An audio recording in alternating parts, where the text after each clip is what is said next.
सिहाग साहब, आपसे समझना चाहेंगे कि अभी जैसे अल नीनो की स्थिति भी गंभीरता से आती हुई दिखाई दे रही है और अल नीनो का क्रॉप अगर बढ़ता है तो ऐसे में कौन सी ऐसी और वेराइटीज हो सकती हैं जिनको किसान अपना सकते हैं?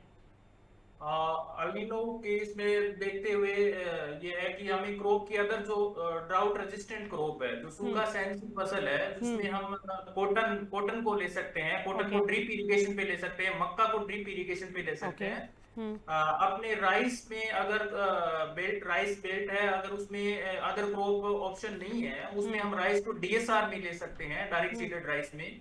हम्म। और हम दूसरी फसल जैसे है अरहर है और मूंग बीन है, बेड प्लांटिंग के माध्यम से हम मूंग बीन बहुत अच्छे से ले सकते हैं। ओके। तो ये बहुत सारी क्रॉप है जो ड्राउट को, जो हम्म। सूखा को सहन कर सकती है। बहुत सारी वेराइटीज है, इसमें भी अलग अलग वेराइटीज है, लोकेशन स्पेसिफिक वेराइटीज को हम उगा सकते हैं।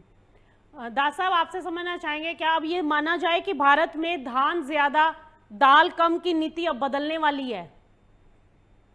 देखिए, ये हमारी मजबूरी भी है और हम्म। जरूरत भी है। हम्म। अगर नहीं बदलेंगे तो हमें इंपोर्ट पर डिपेंड रहना पड़ेगा। बिल्कुल। दूसरा, हमारी आज की डेट में फर्टिलाइजर बड़ा इश्यू है। हम्म। आपने देखा होगा, हम फर्टिलाइजर कब तक मंगवाएंगे और ऊपर हम्म। निर्भर रहेंगे। जी। अगर हम पल्स को इंट्रोड्यूस करते हैं तो क्या होगा, हमारी सॉइल की फर्टिलिटी भी इंप्रूव हम्म। होगी।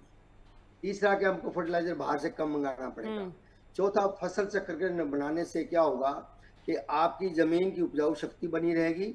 और तीसरा, अगर फसल को इंट्रोड्यूस करते हैं पल्सिस को, तो दूसरा रिस्क कवर होता है हमारा। हम्म। आपकी जैसे आप ये पानी की बता रहे थे, हम्म। अब सोयाबीन जैसे मध्य प्रदेश की मेन फसल है। हम्म। अब उसको रिस्क होता है, तो क्या है कि बहुत अच्छा कॉम्बिनेशन था सोयाबीन मेज का।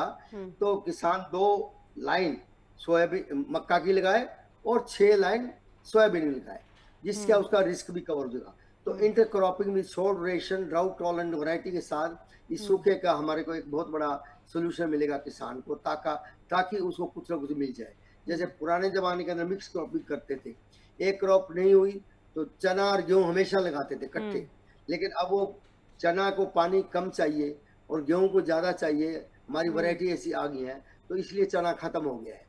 अब देखिए, पिछले साल हमारा चने का एरिया कुछ बड़ा था, और इस तरीके से हम पल्सिस के एरिया को, शॉर्ट ड्यूरेशन क्रॉप्स को अगर इंट्रोड्यूस करेंगे तो ये इन्होंने का इफेक्ट भी कम हो जाएगा हम्म। और किसान को रिस्क कवर भी हो जाएगा, ताकि किसान और गवर्नमेंट की पॉलिसी, हम्म। मैं अभी भी कहता हूँ, इस देश के अंदर उन क्रॉप को लगाया। जैसे हमारे मित्र ने कहा था कि हमको न्यूट्रिशन क्रॉप भी लगानी चाहिए। जी। जैसे बाजरा है, शॉर्ट ड्यूरेशन क्रॉप है और उसको अल्टरनेटिव नहीं है। हम्म। आज की देखिए, हमारे पास 7 मिलियन हेक्टेरिया बाजरा है हम्म। और राजस्थान के प्रिडोमिनेंट है। हम्म। अगर इन्हीं क्रॉप्स को हम फूड चेन में लाया जाए, मिड डे मील में लाया जाए, राइट। गवर्नमेंट की अपनी स्कीम्स है, तो हम्म। अगर वो अपनी स्कीमों के अंदर लाएगा तो ठीक है।